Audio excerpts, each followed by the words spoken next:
Then when you come on the pros tour, they are like, okay, this kid is 17 years old. We're just gonna try to kill him. They have zero respect for you. So you have to build that respect up from zero again.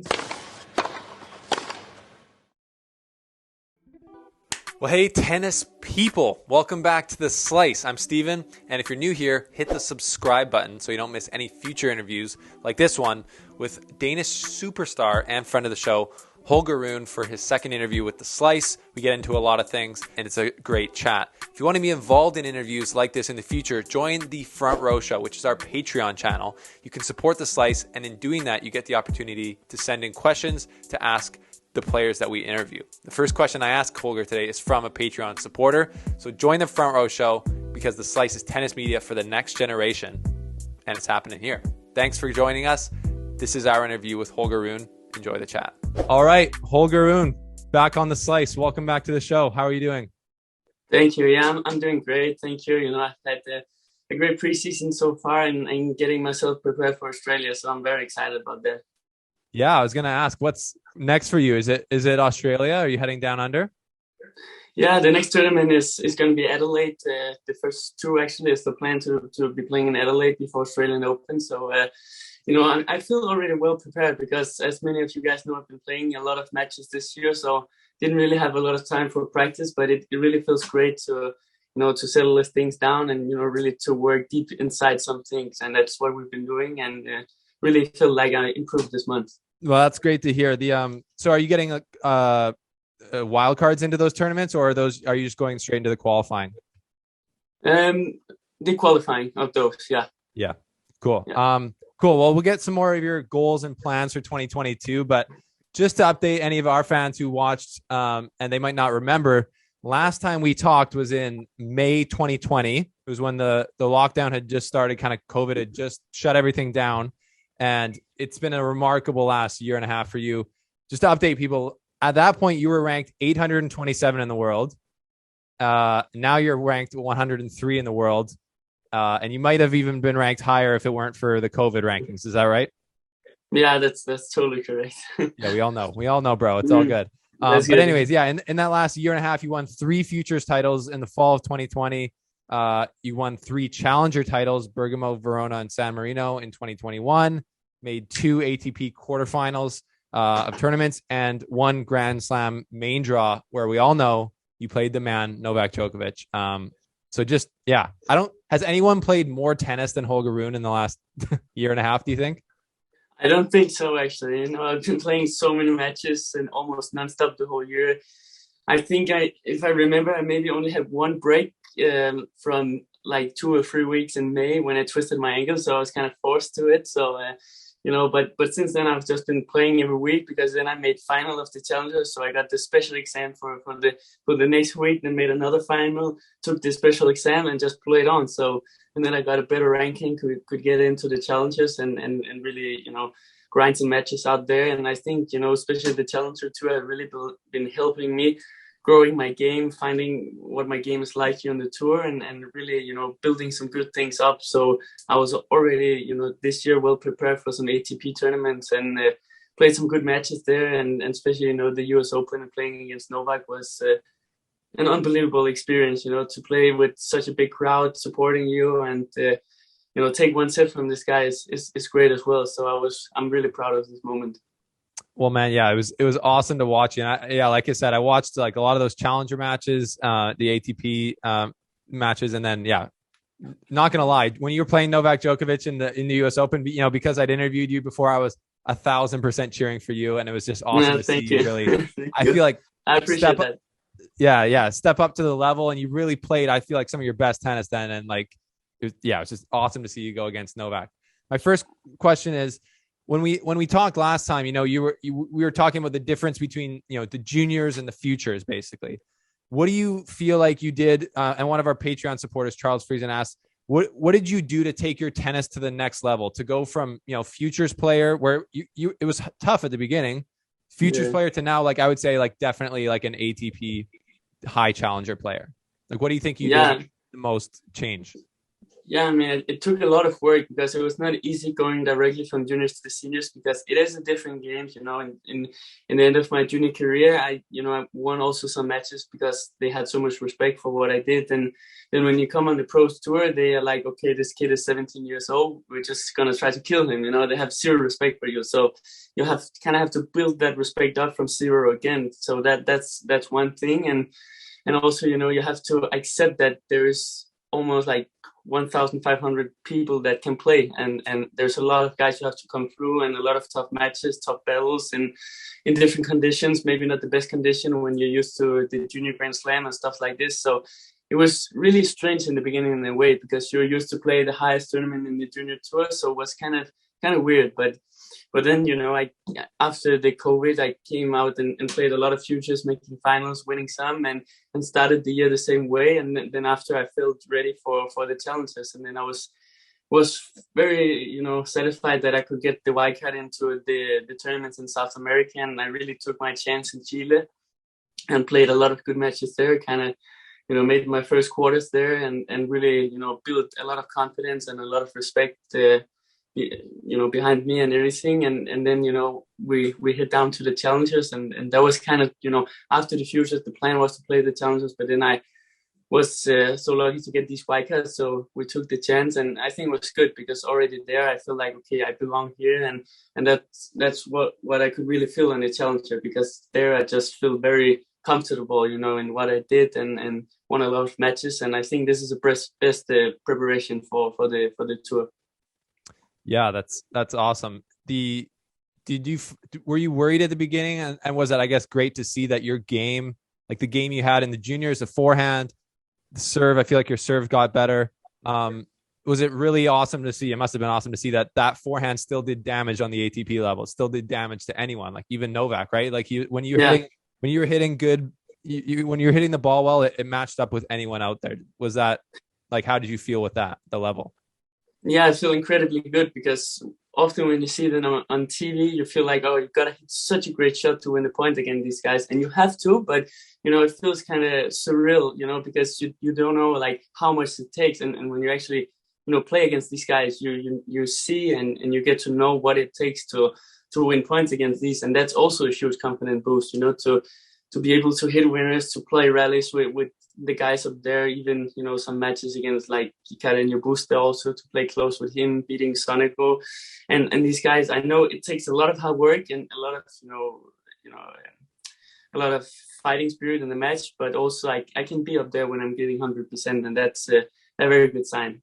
I remember last time we talked, you told me how at I think it was, I guess then, the 2019 ATP finals, when you were a practice partner, Zverev basically telling you to aim higher with your goals. Like you said, like, I want to be maybe top 100. He's like, oh, you should aim for top 100. I think he meant 2021. Yeah. How much does confidence affect your level, or do you think affects every player on the ATP? Because I found you're always somebody who has a lot of confidence in yourself, which is awesome, and you totally should. How do you feel like that confidence that other players have given you, or that you have in yourself, affects your level when it comes like going tournament to tournament? Yeah, I mean, I think confidence is the key.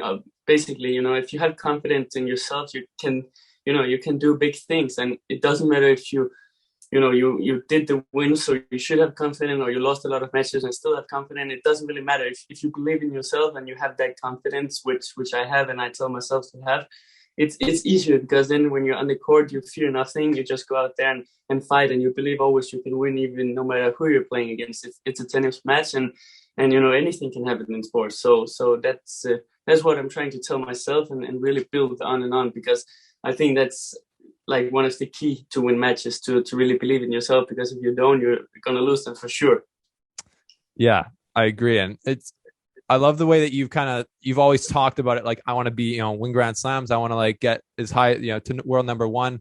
And do you feel like, because some other junior players, they don't talk like that, right? They might be ranked high. They don't have as much kind of outward confidence.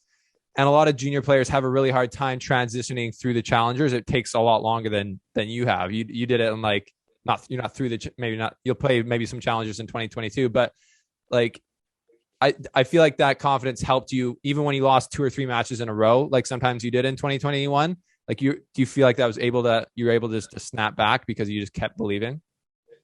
Yeah, I mean, I think, it obviously doesn't feel good to lose like two or three matches in a row. It's not nice, but it's like, when I did that, lost the two or three matches, I kind of knew what happened, which, when I started the Pros Tour, I didn't know what happened. I didn't know how to, really beat these guys. And now I know what it takes. I also knew after these matches, okay, I mean, he won and I know how he won, because I didn't give 100%. I didn't give my best effort. I didn't play the right way. So it was not like I lost. Oh, I gave everything. But, usually when I give everything and I play on a, good level, I'll definitely win more matches than I lose, even on the ATP tour, I think. So, I mean, it depends if I play Novak every time. It's tough, but against the guys around top 50, top 40. So it's a good confident boost to have. And how has it been this year being like a pro? Like you went from 2 years ago before the pandemic, you were a junior. You were obviously, traveling with your mom, playing a ton of tournaments. You had support and you were pretty big. Like a lot of people knew you. You had a lot of social media following, but I feel like it's probably amped up this year, even after the US Open. A lot more people know you. Maybe a lot more people like us, want your time. How has it been managing all of that and like working with your mom to like manage all the kind of requests and sponsors and media and stuff like that? Yeah, I mean, I think it's nice to have the attention because that just shows that you are doing a great job at your job. So I mean, winning a lot of matches in the good tournaments, and the world can see you, and I think that's what we all want. Play on the biggest stage against the best players in the world, and hopefully soon be the best player in the world, and that's my aim. And I think it's just great, as I said before, with the sponsors, the media, and everything. It just shows that you're improving all the time. You're going in the right direction. If there was nothing, then you probably wasn't in the right direction. So it's just part of the game, and I enjoy it. Yeah, it sounds like you enjoyed it, and you've really through the years, even before you were pro, really engaged on social media with fans, right? And I feel like much more than other players your age. How do you view social media for players, coming up out of the juniors in this day and age? Like everyone has an Instagram, everyone has a kind of following on there, but how do you view it as like a way to kind of grow your profile? Yeah, I mean, I think the fans means a lot to me because when you step on a tennis court and the fans are behind you, it's just a million times better feeling when you have the crowd behind you and they're here for you, they're here for you to win and everything. And I think you can also build that up on any social media, to engage with the fans, to do, to also, be there sometimes because they're supporting you so much. So it's nice to give some back, I think, just to, I don't know, say thank you guys, I really appreciate it or something like that because it really means a lot. Like inside sometimes you just forget it because it's just it's natural, when you're becoming a good player everybody supports you, but I think I mean, if you see a lot of guys, I don't know, I don't want to mention any names, but it's like they might have some problems with their fans. They have fans, of course, but like not as many as they maybe could have if they have done a better job with their fans. No, absolutely. Like there's a lot of other players who are your rank or your kind of age who don't have anywhere near the same amount of kind of following. And that's because they haven't done that engagement. So it makes sense that it was cool. Actually, we did a poll on the Slice. I think you saw it. It was, it was a newcomer of the year or most improved. And we put you as one of the options because you went up like, 300 spots and 350 spots in 2021. And we had like dozens and dozens of comments of being people like, yeah, Holger Rune, we love you. We love you. It was like way more than any other player. So Yeah. I can imagine that would give you a lot of confidence, going into matches. Do you want to talk quickly about the initiative that you've done for, giving your rackets away? And I think they're going to Africa. Is that right? Like just tell me a little bit about that and how that means or what that means for you. Yeah, I mean, I actually it's a fun story because I had a lot of racket. I changed racket here this year also, so I had a lot in the basement and not using them or anything. So I thought it would be a great idea to send some rackets to the people in need. And I was searching and googling some sites who maybe didn't have tennis racket, tennis ball, clothes, or anything, or played without shoes or anything. So I thought we are so here in Denmark and a lot of places in Europe, we have everything. We have perfect courts, and we talk about this ball is not new, and in Africa and a lot of places they don't even have tennis balls. So Yeah. so I decided with my mom that we're gonna do some shipments to the yeah, Yeah. we're gonna do some shipments to Africa. We also did to Brazil, and the plan is also to do some other places because I think more people should do it because I mean, they should have the chance as we have to become what they want. I mean, to fulfill their dream. I don't know if their dream is the same as us, but I guess there's some.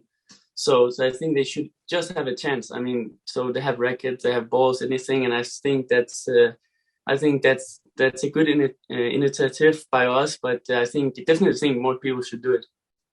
Yeah, I love that initiative, and there is so many players or people around the world who would happily use a ball like I described. That's a little bit soft, you know. We don't want to use it, but it's like Yeah, it's I think it's a great initiative, and maybe you know the more you grow, like more players will join you, and it'll turn into some type of like you know proper foundation where you guys are doing that. That'd be awesome. I hope so. I mean, because I feel like all the kids they should have a chance like I had when I was a kid. I was not incredibly rich or anything. I just I was able to go down to the club and play tennis, and I think they should have the same opportunity.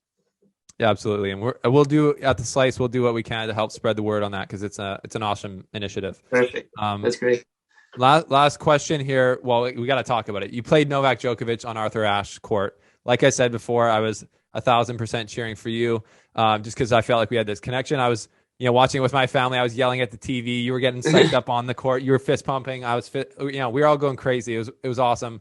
Just what did it mean to play on the biggest court against, arguably the greatest player of all time, in front of that many fans? Like, what did that mean for you? I mean, it was an unbelievable experience. Like, I've never tried anything like this to, first of all, play a match against the world best player of our sport and to play on such a great court with a full crowd cheering almost only for me. It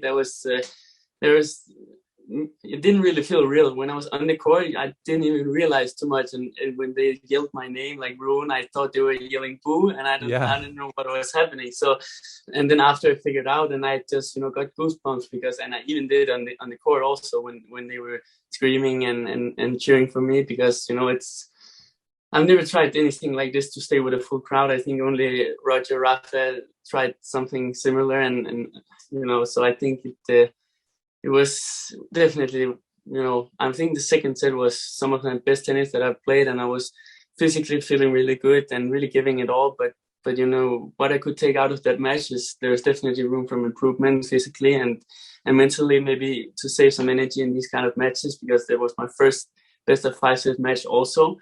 And maybe not the easiest one to start off with, but I think it was great because obviously it was a bad draw, but also in a way a really good draw because it gave me a lot of confidence. It gave me the experience to play on Arthur Ashe and to take a set, and all the respect that I got after that match and from Novak even is probably better than winning 2 rounds.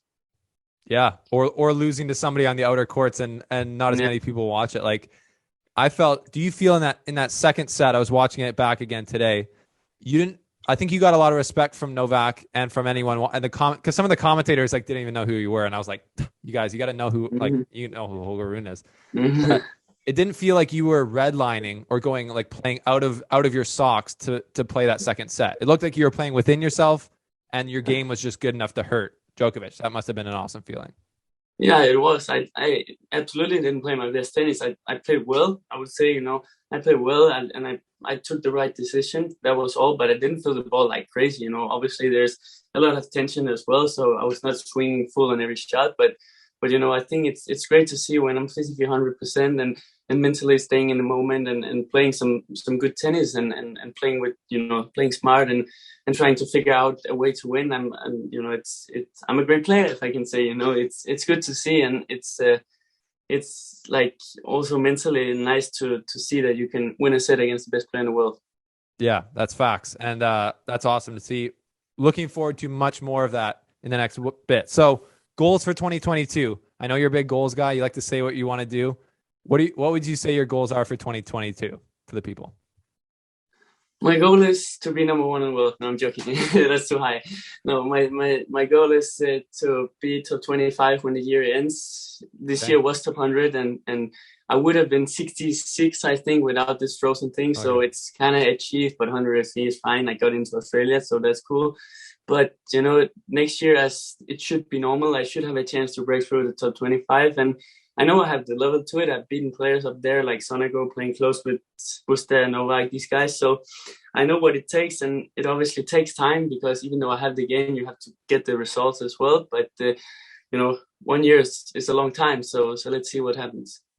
Love it, man. Top 25 bound. I believe it. I believe in you 1,000% that you can get there with the amount of work you put in, the amount of, we were trying to set this interview up for a couple months, and there was never a day that you were free because you're playing so much tennis. So if you keep doing that, I believe you can do it for sure. Yeah.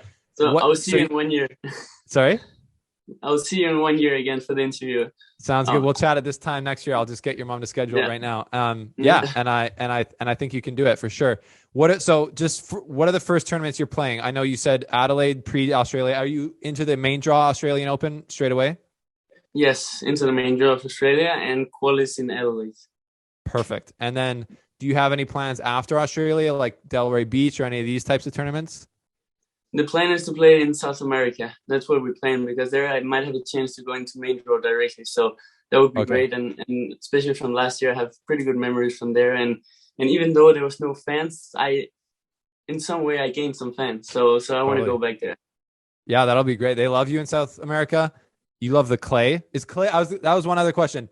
You said, clay's your favorite surface as a junior, I think. Is it still your favorite surface? Because you played a lot more on hard court now. Yeah. I mean, I don't know. I've grown up on hard court, and I would say like my shots probably look more like I like hard courts because I hit pretty clean. I try to go big on the first serve and these kind of things. But because I've always played, like when I was young, I always played against the older guys. Like if I played on the 12, I'll go on the 14 and these kind of things. So I think clay was easier for me back then because I had a bit of more time. And it just feels really natural for me, all the movements, the sliding, how to play like with a lot of spin and high over the net. So it's very natural for me, but I think it's a good question, actually. I would say I like all surface, honestly. Yeah, well, that's good. You want to be an all-surface player going forward for sure. Well, man, thanks for sitting down with us again here at The Slice. We're in your corner. Going to 2022, I think your goal is definitely achievable for you, and we can't wait to watch you try and conquer it. So thanks for coming on the show again. Thank you so much. Thank you, man. Appreciate it.